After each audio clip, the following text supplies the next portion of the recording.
Hi fire sign, welcome to my channel. You are on Moon Senses and this is Miss Mooney. So guys, are you fire sign? Sino ba yung mga fire sign dyan?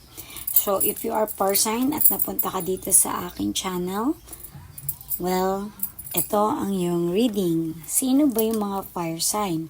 Si Leo, Sagittarius at si Aries. So, Aries, ito yung mga person mo na piling-pili dahil lahat ng zodiac sign gustong tumalon para maging person nyo. So, lahat ata ng nasa cards gusto maging person nyo. Pero, ito yung mga special and true love person nyo. Si Capricorn, si Libra, si Taurus, at si Scorpio. So, ito yung either karelasyon nyo ngayon, asawa nyo, girlfriend or boyfriend nyo. So, bahala na kayo kung saan nyo siya ilalagay ng label. Alamin natin kung ano yung nararamdaman niya. Okay? Ang nararamdaman ng mga zodiac sign na to sa'yo, Leo, Aries, Sagittarius, ay ito. Unrequited love, children, stay optimistic, at attraction. Okay. So, ang una talagang nag-flip dito sa card is yung unrequited love. There's not enough attraction or chemistry to keep the relationship going. So, your love life is being affected by children. Positive thinking, fate will bring you romance, and attraction. Okay. So, the way, I don't know kung sino dito yung nawawalan na ng love. Ito bang si fire sign? Or ikaw na zodiac sign dito sa kabilang side as partner ng fire sign? Kasi, kung nag-stay man naman kayo sa relationship, it's all about because of the kids. Alam niyo yan? It's all about the kids.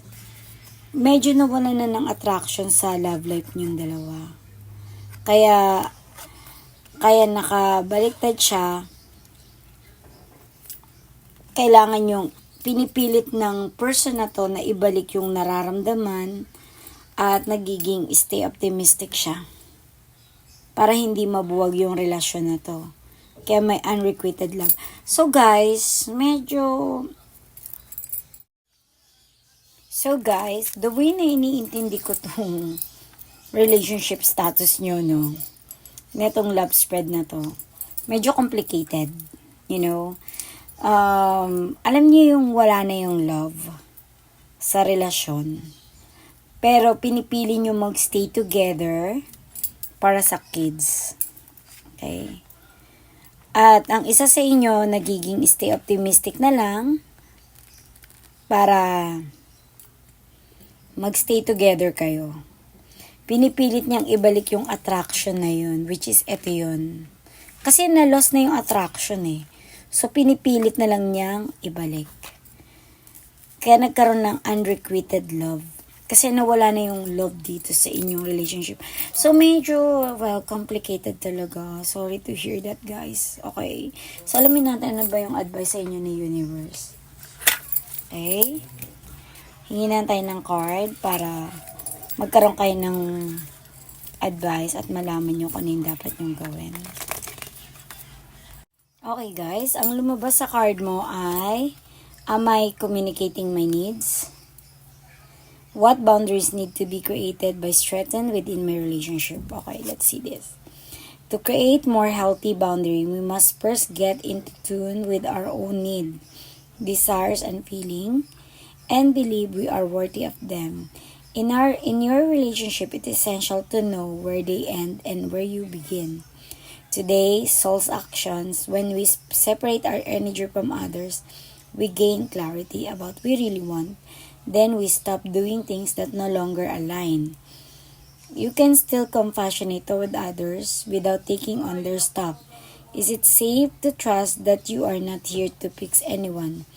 Ang kailangan mo daw i-manifest is, I have everything I need within me, and so do they. I'm worthy of my needs and I set boundary. based on what best for me. Okay, ito pang isa. Your need matter. What are you needing right now? What you haven't communicated? What are you afraid of? Is it possible what you are feeling is not true? What are my needs? Am I saying no or yes? Enough based on desires. I'm telling my full truth. Do I believe my needs matter and do I desire them with other? Do I ask for what I want when communicating my needs? What am I resisting and with whom? What do I need in order to feel safe enough to express my need? Okay. So guys, as you can see, kung sarili mo lang naman talaga ang iintindihin mo, you need to set boundaries. Okay? Well, kung magkarelasyon pa lang naman kayo, you need to set boundaries. Piliin mo kung ano yung makakapagpasaya sa'yo.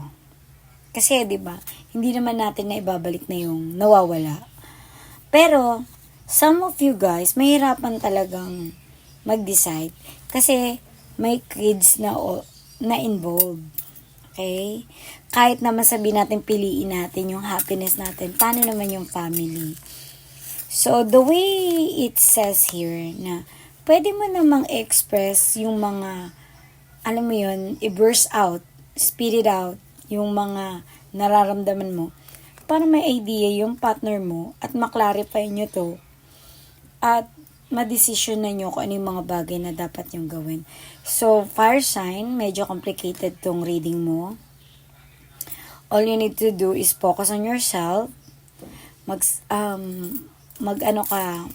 Humiwalay ka muna para maklarify mo, mag-gain mo yung energy na need mo at alam mo yun, makapag-decision ka ng tama. So, fire sign, I hope na if ever na makarelate ka dito, I hope ma-fix nyo to. I think this reading is for more on couple.